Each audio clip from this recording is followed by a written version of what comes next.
Welcome to The Explainer. Today, we're going to break down two security concepts that are, honestly, super important but so easy to get mixed up: authentication and authorization. They sound alike, they work together, but they do totally different jobs. So let's clear that up once and for all. I mean, have you ever really stopped to think about it? Every single time you log into an app, your email, social media, whatever, there's this really important security handshake happening in the background. It's basically a two-step dance that first confirms it's actually you and then decides what you're allowed to see and do.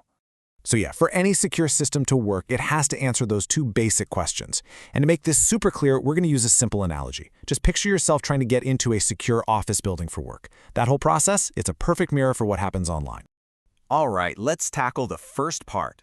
So before you can even step foot past the lobby in that office building, right, you've got to prove you actually work there. That first checkpoint is all about proving who you say you are. And that, my friends, is authentication. It's the process that answers that first big question, who are you? In our office building example, this is you walking up to the security desk and flashing your ID. The guard looks at your photo, checks your name on the list, boom, that's authentication. And online, it's pretty much the exact same thing. First, you give it your credentials, right? Your username and password. The system then takes that and checks it against its records. If it all matches up, hey, congratulations, you're authenticated. You've made it into the digital lobby. And you do this constantly, probably without even thinking about it.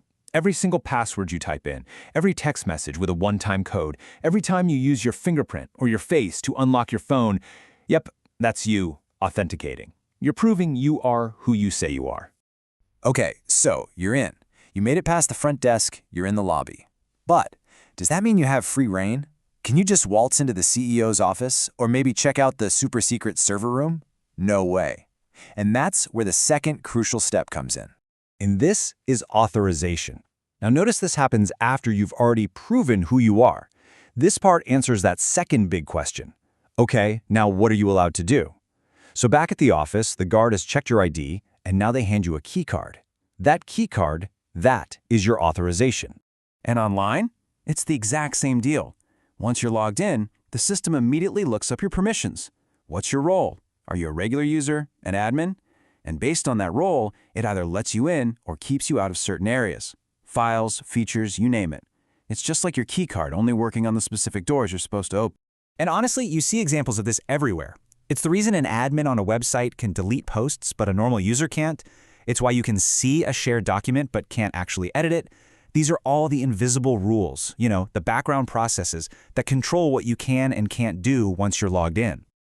All right, so we've got our two main ideas, authentication and authorization. Let's put them side by side now so the difference becomes crystal clear. So if you remember one thing, let it be this. Authentication is all about your identity, who you are. Authorization is all about your permissions, what you can do.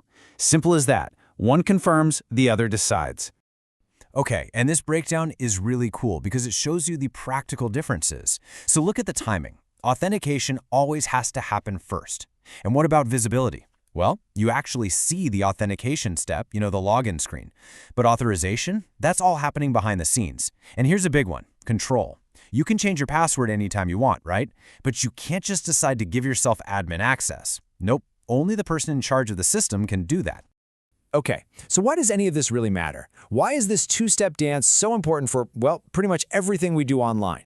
Well, here's the bottom line. You simply can't have one without the other. I mean, think about it. How can a system give you permissions if it has no idea who you are?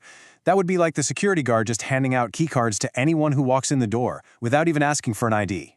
That's a recipe for disaster.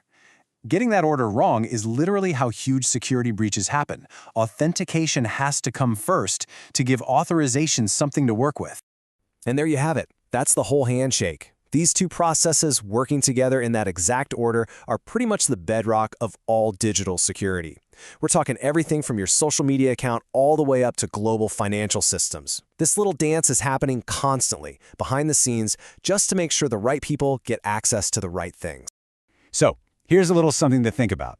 Next time you log into any app, just for a second, try to spot it.